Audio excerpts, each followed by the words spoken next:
Hey everyone! So in today's video I'm going to take you along with me as I transition my garden from summer to fall. And this video is actually going to be more than just one day because some stuff I'm doing right now, some stuff I'm going to do a little bit more next week, but I'll include everything in this video. So basically we are heading out of town and it's still a little bit too warm to start some seeds, and since you have to keep them consistently moist anyway, I wouldn't want to start seeds and then not be able to water them as frequently as I need to. So the majority of the seeds I'm going to start next week when we get back, some even a little bit later if they have shorter days to maturity.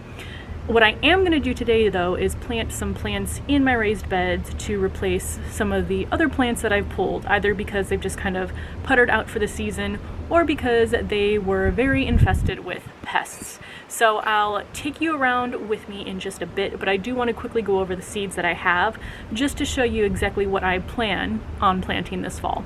Okay, so first up we have broccoli seeds. I've kind of had a love-hate relationship with broccoli. I think I've tried it for 3 different seasons now to grow it. I had really good luck the first year with the heads developing just as normal, and they've bolted the last 2 seasons. So hoping, fingers crossed, they don't bolt this fall, but I like how they look in the garden anyway, so even if I don't get broccoli heads, they still look pretty to me, so I won't be too upset. Alright, I quickly grabbed a hat because the sun is just starting to peek over the wall here and shine in my eyes, so a little easier to see now.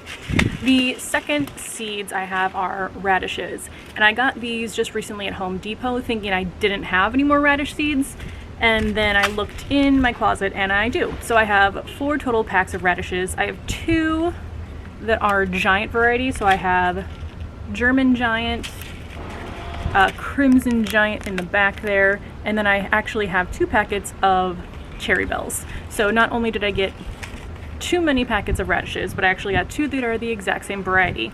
I probably won't plant all of these this year, I'll save some for next year, but at least I know that I will have enough radishes. So the other one that I have in here in the back is this Detroit dark red beet. I didn't have great luck with them in the spring, so I'm going to see how they do this fall. And then I also have cabbage and lettuce here. I actually haven't grown lettuce for a while. I don't know why. It was just something that I kind of forgot about, so I'm excited to have a lot of lettuce and cabbage this fall as well. And then what I'm going to plant today, I have a daisy plant that's going to replace one of my melons, and then what is this called? I don't think it came with the tag, but it's pink, it's pretty, and I'm going to pop it in where I pulled some petunias. So I'll take you around really quick and just kind of show you what I plan to do, and then we'll get to planting.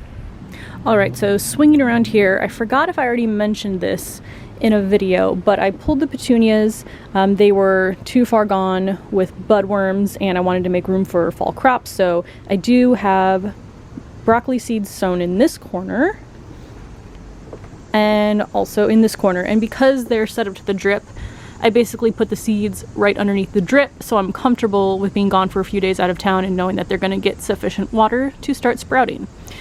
And then I also realized I forgot to mention that in these little flower boxes where I had the sweet peas, I'm actually going to grow snap peas this fall. So in here, in the back here, once this melon plant is done, but this one's already empty, and then there's another flower box back there. Now here's where I pulled the honeydew, so this is where that daisy is going to be. Whenever I pull this, I'll probably plop another flower in there, but then I think it would be cool to have like the daisy growing in here and then surrounded by either radishes or beets in this raised bed. Coming over here, stepping over all the plants, I again pulled petunias from here and here in the 2 corners, so that's where I'm going to replace the other plant. And I actually just Googled and read the name. It's really long, I'll try to remember what it is, but they're typically kept as house plants, but here I'm just going to treat them as annuals in this raised bed. Okay, so these plants are now in the ground. I put the daisies in here, and then since I garden in containers, the plants tend to use up the nutrients pretty quickly. So I did plant with compost and biotone, and then I will get them on the regular fertilizing schedule. So daisies in here, a bunch of radishes or beets surrounding it. In a few weeks I'll sow those. Over here, this is basically turned into the pink flower bed. So I have these two on the corner, same thing with the compost and the biotone.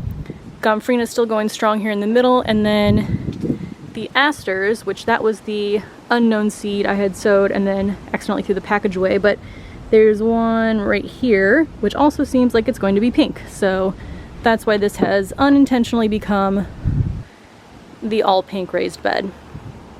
So that's where I'm going to leave off for now. I'll pick up again when I start sowing the seeds. I'm probably going to sow most of them in grow bags, a few in the raised beds, but that'll probably be sometime in the next week, so I will see you in the future.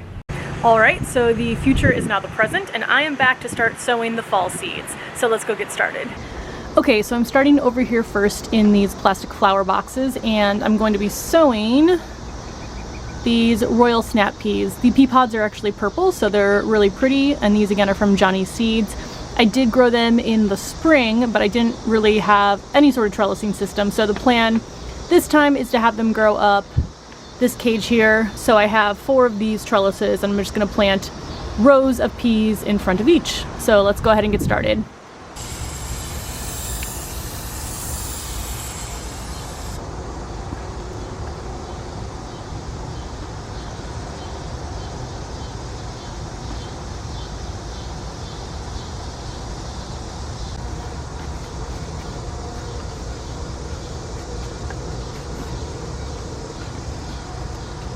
Okay, the first box of peas is now in place. So I like to wet the soil first and then plant the seeds, just because I feel like that's a bit easier. When I plant the seeds in dry soil and then try to wet them afterwards, sometimes, especially with the smaller seeds, I can jostle them a bit. So for me, I just find it a lot easier to wet the soil first and then plant, and if I need to add more moisture after, I can hit them again with the hose. They're spaced about 1 inch apart, and for this variety it says you don't have to thin them, and they kind of help support each other as they climb, but hopefully they'll be able to climb up this trellis here.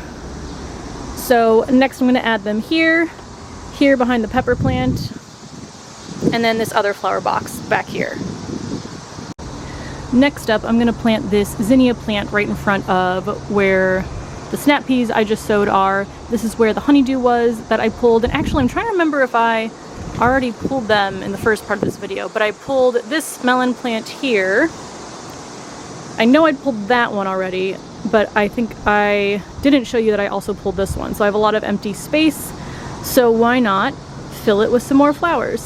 So in this hole right here, I'm going to put in a handful of compost, and then I'm also going to add in biotone and then plant up the zinnia. Again, because I'm in containers, the plants are using up a lot of the nutrients, so I want to make sure I'm adding nutrients when I'm putting in something new in a place where a plant was already growing.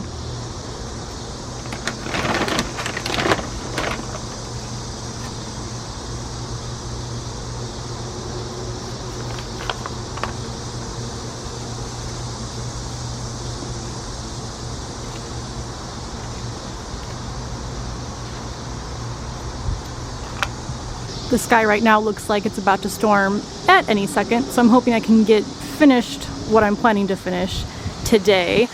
So right now what I'm doing is I'm going to sow radish seeds into this bed. I'm just going to have these 2 flowers in here, and then since there's obviously so much empty space, I think it'll be nice to have the radishes growing up between those. So I have 2 here. I have the crimson giant that I'm going to put on, I think, that half, and then the cherry bell that I'm going to put on this half. So let's go ahead and sow these.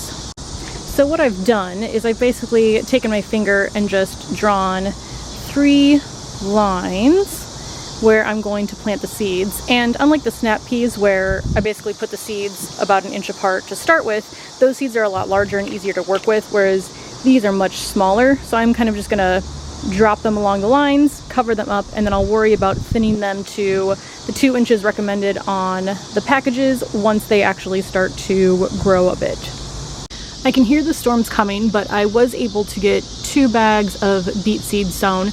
Those needed to be spaced 4 inches apart, so basically what I just did is poked my finger about 4 inches apart, about an inch deep, put about 3 to 4 seeds per hole, covered them up, and I did moisten the soil beforehand, but I think it's also probably going to rain here pretty soon.